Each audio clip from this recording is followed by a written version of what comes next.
Hello there, friends and fellow viewers. Today I'm going to be doing something a little bit different on my channel, which is going to be ruminating on the first season, episode by episode of Friends. Hopefully, I'm going to do this for the entire series, which is what my plan is.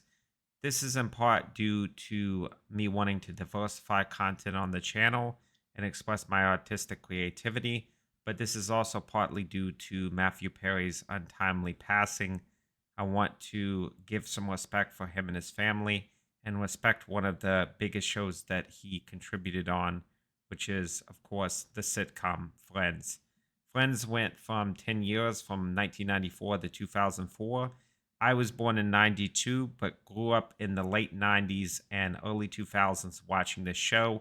Anybody that was alive at that period of time probably remembers this show was either constantly on in the evenings up to its basically ending, which was in 2004, and then on in syndication for a number of years after, fairly continuously. I would say into maybe 2010, 2012, at which point its cultural significance and popularity started to dip off.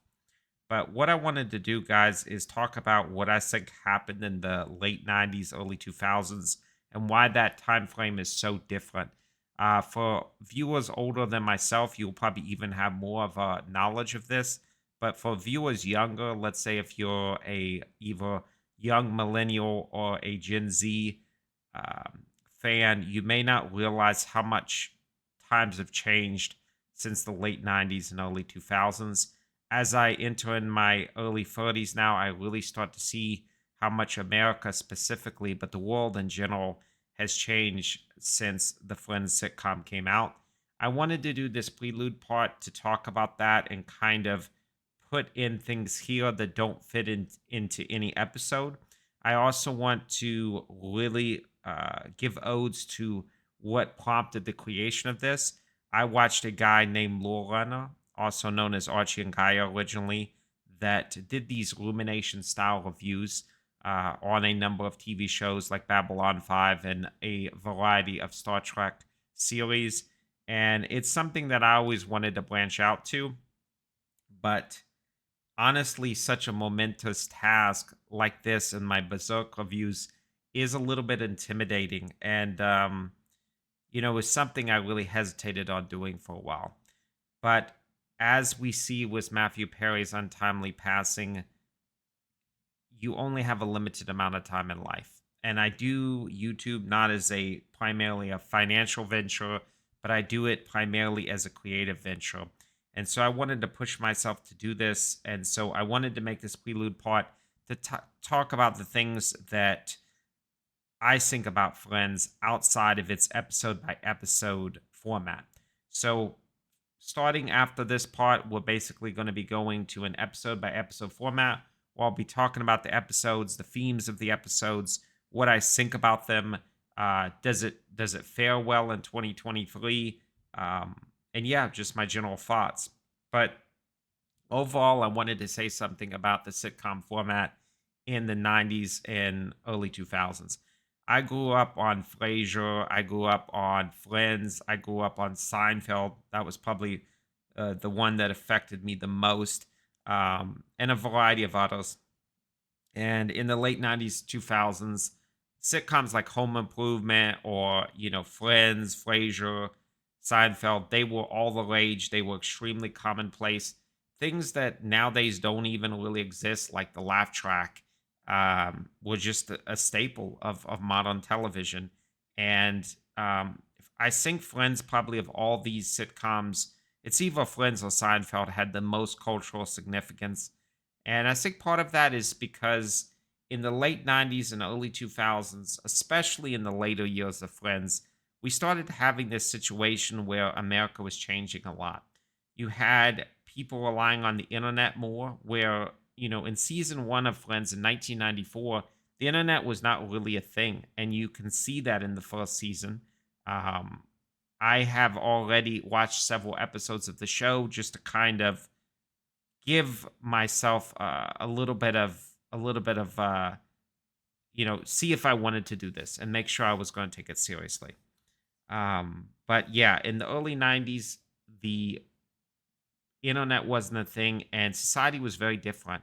People had to rely more on native friendships, but times were changing. And this is kind of that changing moment from the early 90s into 2000s, where in 2000s, social media and things of that nature started to take more of the forefront. The online presence of people buying things online became much more commonplace. So Friends is kind of that nexus of change of, from season 194 basically being more of an old school format TV show to 2004 where things have already changed.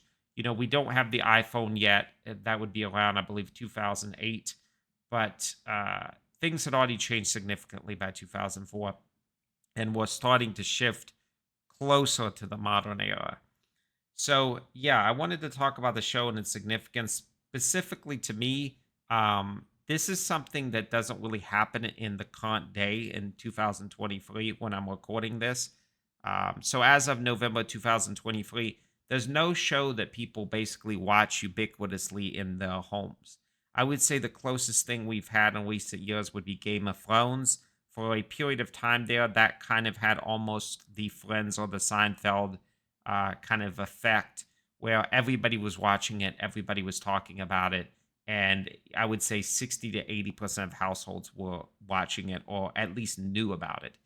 Um, so far in the early 2020s, this really hasn't happened, and people are much more segregated, they're much more fragmented in their viewing habits.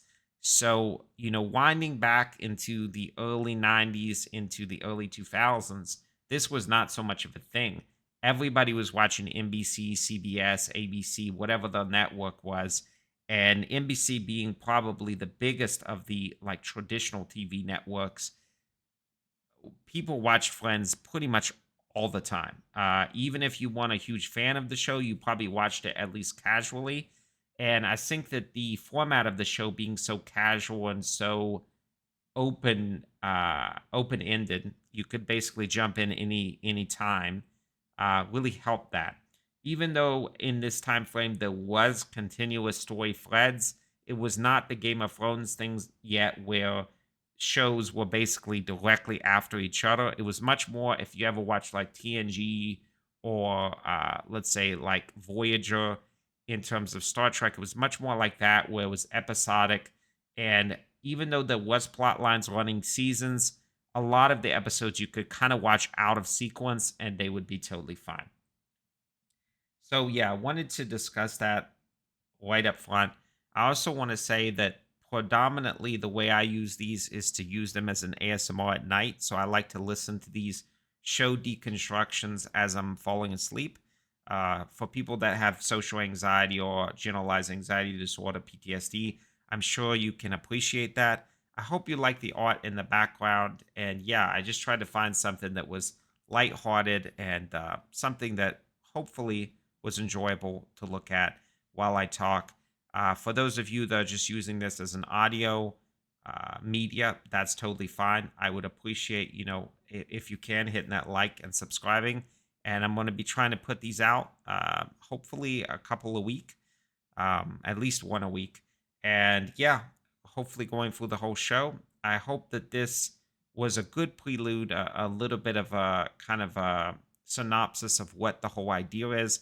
Again, thank you to Arch and Gaia Lore Runner for this idea. He doesn't do as many of these on his channel as he used to.